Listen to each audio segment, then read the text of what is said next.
नमस्कार मेरे प्यारे दोस्तों, दिल की कहानियाँ चैनल पर मैं आपका तहे दिल से स्वागत करती हूँ। आज मैं एक ऐसी कहानी लेकर आई हूँ जो आपको दिखाएगी कि प्यार कैसे सबसे अनएक्सपेक्टेड जगहों पर, सबसे अलग-अलग पर्सनालिटीज के बीच में कैसे पनप जाता है। यह कहानी है तारा की, जो सिर्फ अपनी किताबों में खोई रहती थी, और अंकुर की, जो जिंदगी को एक खुली किताब की तरह जीता था। तो देखें कैसे यूरोप के एक अनचाहे सफर में उनकी राहें मिलती हैं, टकराव होते हैं और आखिरकार दोनों के दिल एक दूसरे के लिए धड़कने लगते हैं। तो अपनी आंखें बंद करें या फिर बस आराम से बैठें और खो जाएं इस सफरे इश्क में, जहां हर अनचाहा मोड़ एक नई कहानी लिखता है। यूनिवर्सिटी के गलियारों में, जहां हर छात्र अपने भविष्य के सपने बुन रहा था, वहीं एक नाम था तारा। तारा एक खूबसूरत और बेहद ही सिंसियर और सीरियस छात्र थी। उसके लिए पढ़ाई ही सब कुछ थी। उसके हॉस्टल के रूम में सिर्फ किताबें, किताबें और किताबें ही थी। वह किसी भी डिस्ट्रैक्शन से बिल्कुल दूर रहती थी। उसे उसके गोल्स के बारे में पता था और उनके लिए वो बिल्कुल फोकस्ड थी। उसे लगता था कि समय बहुत कीमती है। बर्बाद करना बिल्कुल भी सही बात नहीं है। उसे लोग थोड़ा रिजर्व और नर्डी टाइप का समझते थे, लेकिन तारा को इस बात की कोई परवाह नहीं थी। और उसी यूनिवर्सिटी में एक और छात्र था, अंकुर। अंकुर एक इजी गोइंग, फ्री विल्ड लड़का था। उसके लिए जिंदगी का मतलब था मस्ती, दोस्ती और हर पल जीना। पढ़ाई में वो काफी एवरेज था, लेकिन उसका चार्म और उसकी हंसी किसी को भी उसकी तरफ खींच ही लेती थी। उसके लिए खास कोई गोल नहीं था, बस जिंदगी एंजॉय करना ही उसे पसंद था। अक्सर वो कैंटीन में अपने दोस्तों के साथ या तो गप्पे मारता हुआ नजर आता था या कहीं घूमने निकल जाता। तारा को अंकुर बिल्कुल भी पसंद नहीं था। उसे लगता था कि अंकुर एक लक्ष्यहीन और लापरवाह इंसान है, जो सिर्फ अपना और दूसरों का समय बर्बाद करता है। जब भी वो कैंटीन में हंसते गाते उसे देखती, तारा के मन में एक चिढ़ सी पैदा होती। वह उससे हमेशा दूर ही रहती थी।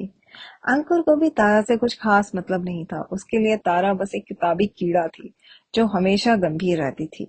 उन्हें एक दूसरे की मौजूदगी से कोई खास फर्क नहीं पड़ता था, सिवाय कभी कभी अनचाहे टकराव के। यूनिवर्सिटी ने अपने छात्रों के लिए एक यूरोप ट्रिप ऑर्गेनाइज किया था। उसका मकसद था कल्चरल एक्सचेंज और नए अनुभवों को जीना। तारा ने सोचा कि ये बहुत अच्छा मौका है दुनिया को समझने का। उसने शायद कुछ रिसर्च भी कर रखी थी। अंकुर भी अपने दोस्तों के साथ मस्ती करने के इरादे से टूर पे गया था। टूर शुरू हुआ। तारा अपनी गाइड बुक में खोई रहती थी। हर मॉन्यूमेंट को, हर म्यूजियम के बारे में जानकारी इकट्ठा करना और उन्हें ध्यान से देखना, समझना, उनके बारे में क्वेश्चंस करना उसे बहुत पसंद आता था।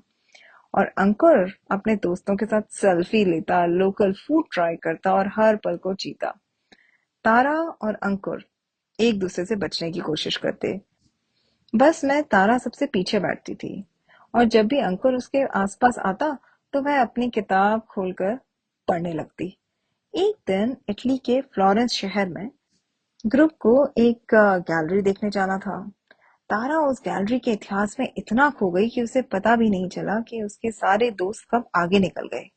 तभी उसने सुना, हे नरी गर्ल, तुम कहाँ खो गई? वो अंकुर था। वह भी अपने दोस्तों से बिछड़ गया था। तुम मुझे नर्डी गर्ल मत कहो, तारा ने चिढ़कर कहा। तो कहाँ है तुम्हारे सारे प्लान? तुम तो हर चीज का प्लान रखती हो ना, अंकुर ने मुस्कुराते हुए कहा। उसी पल ग्रुप लीडर का एक मैसेज आया। सब लोग ट्रेन स्टेशन पर मिले, हम अगले सिटी के लिए निकलने वाले हैं। तारा और अंकुर दौड़ते हुए ट्रेन स्टेशन पहुंचे, लेकिन बहुत देर हो चुकी थी। उनकी ट्रेन बस अभी अभी निकली थी। वे प्लेटफॉर्म पर खड़े थे अपने सूटकेस के साथ। बाकी ग्रुप वाले ट्रेन में जा चुके थे। तारा को घबराहट होने लगी। Oh my God, train miss हो गई, अब क्या होगा? मेरा पूरा प्लान चौपट हो गया। अंकुर ने शांति से कहा, रिलैक्स तारा, कोई बात नहीं। ग्रुप लीडर ने कहा था, अगर कोई पीछे छूट जाए तो उन्हें अगले सिटी के होटल में मिलना है। लेकिन कैसे? मुझे वहां पे जाना कैसे है मुझे नहीं पता। और तुम्हारे जैसे लापरवाह इंसान के साथ। तारा लगभग रोने ही लगी थी कि अंकुर ने मुस्कुरा कर कहा, कम से कम मैं घबराता तो नहीं हूँ। चलो पहले पता करते हैं कि अगली ट्रेन कब है। उनके पास कोई और विकल्प नहीं था। उन्हें अगले सिटी तो जाना ही था। शुरुआत में उनके बीच खूब बहस हुई। तारा हर चीज को लेकर परेशान थी। कहाँ रुकें, क्या खाएं, कैसे जाएं। और अंकुर हर बात पर मजाक करता और तारा को और भी चिढ़ होती। लेकिन धीरे धीरे अंकुर का इजी गोइंग नेचर तारा को थोड़ा शांत करने लगा। जब तारा एक बार गलत दिशा में जाने लगी तो अंकुर ने उसे सही रास्ता दिखाया। जब तारा का फोन डेड हो गया तो अंकुर ने अपने पास से पावर बैंक दिया।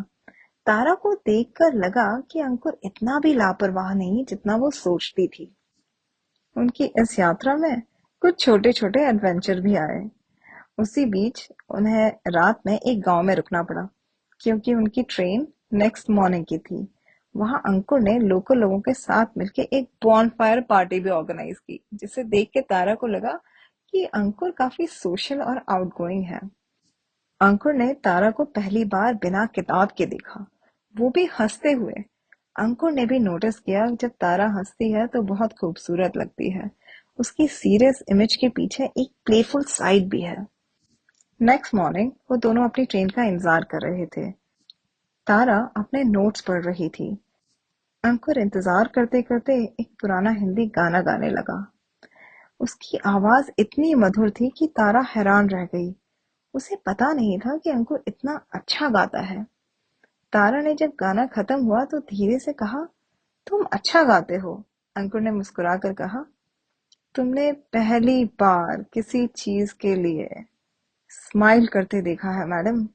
धीरे धीरे उनके बीच की दुश्मनी एक अजीब सी दोस्ती में बदल गई। वे एक दूसरे की छोटी छोटी बातें जानने लगे। अंकुर को पता चला कि तारा को चॉकलेट आइसक्रीम बहुत पसंद थी और तारा को पता चला कि अंकुर को पहाड़ों में घूमना बहुत पसंद था। ट्रेन से उन्होंने देखा कि खिड़की से एक ब्रेथ टेकिंग नजारा दिख रहा है। सूरज ढल रहा था और बाहर बिल्कुल लालिमा छाई हुई थी।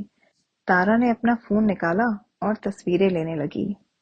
अंकुर ने तारा को देखा और तारा प्रकृति की सुंदरता में खोई हुई थी। उससे बिना कुछ कहे तारा का हाथ पकड़ लिया। तारा हैरान हुई लेकिन उसने अपना हाथ नहीं हटाया। उस पल उनके बीच एक अनकही भावना पनप रही थी। तारा को भी यह स्वीकार करना मुश्किल था, लेकिन उसे अंकुर का चार्म और उसकी सहजता अपने तरफ खींचने लगी थी। और अंकुर भी तारा की ऑनेस्टी और उसके सॉफ्ट साइड को देखकर काफी आकर्षित हो गया था। जैसे जैसे उनकी यात्रा आगे बढ़ी, उनके बीच और भी कई रोमांटिक पल आए। इसी सफर के दौरान उन्हें एक रात एक छोटे से गेस्ट हाउस में स्पेंड करनी पड़ी। अंकुर ने तारा को सहारा दिया और आश्वासन दिया कि सब ठीक हो जाएगा, छोटा सा सफर है, हम जल्दी ही अपनी टीम से मिल लेंगे। वो पूरी रात एक दूसरे से बातें करते रहे, अपने सपनों के बारे में, अपने डर के बारे में। तारा ने अंकुर को बताया कि कैसे वे अपने बचपन में अकेली थी और अंकुर ने बताया कि कैसे वो अपने भविष्य को लेकर के काफी असर्टेन है। उस रात अब वो एक दूसरे के लिए अजनबी नहीं थे, काफी क्लोज फ्रेंड्स बन गए थे। वहीं पास में एक काफी पॉपुलर झील थी। उन्होंने डिसाइड किया कि सुबह उठकर वो उस झील पे जाएंगे। तो सुबह उठकर जब वो दोनों वहां पहुंचे तो उन्होंने देखा कि वो झील बहुत खूबसूरत है।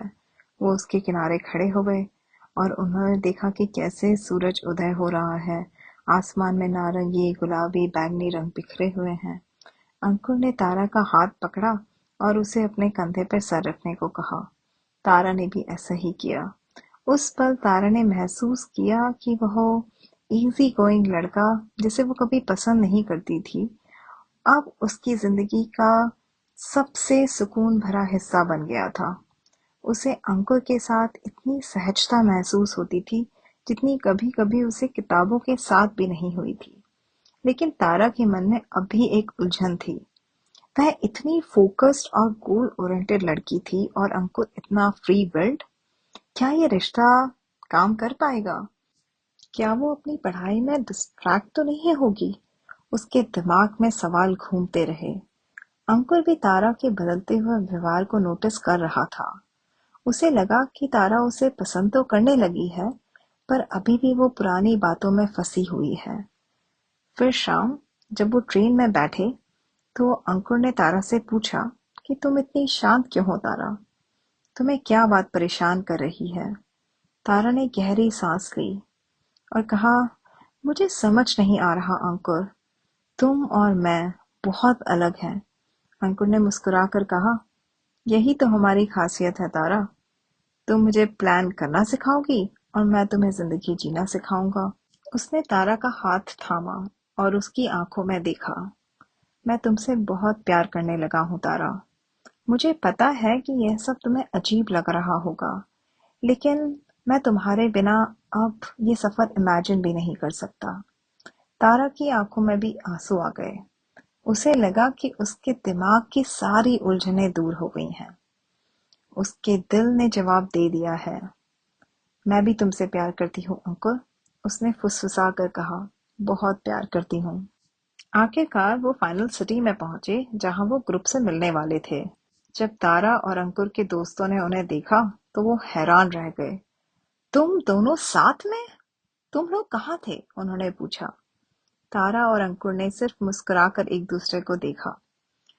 उनके दोस्तों को उनके बीच बदलती हुई केमिस्ट्री साफ नजर आ रही थी। टूर खत्म होने के बाद वे सब यूनिवर्सिटी लौटे। तारा अब भी अपनी पढ़ाई के प्रति बहुत सीरियस थी, लेकिन अब वो अपनी जिंदगी में अंकुर और मस्ती के लिए भी जगह बना लेती थी। अब वो लाइब्रेरी में कम और अंकुर के साथ कैंटीन में ज्यादा हंसती खिलती नजर आती थी।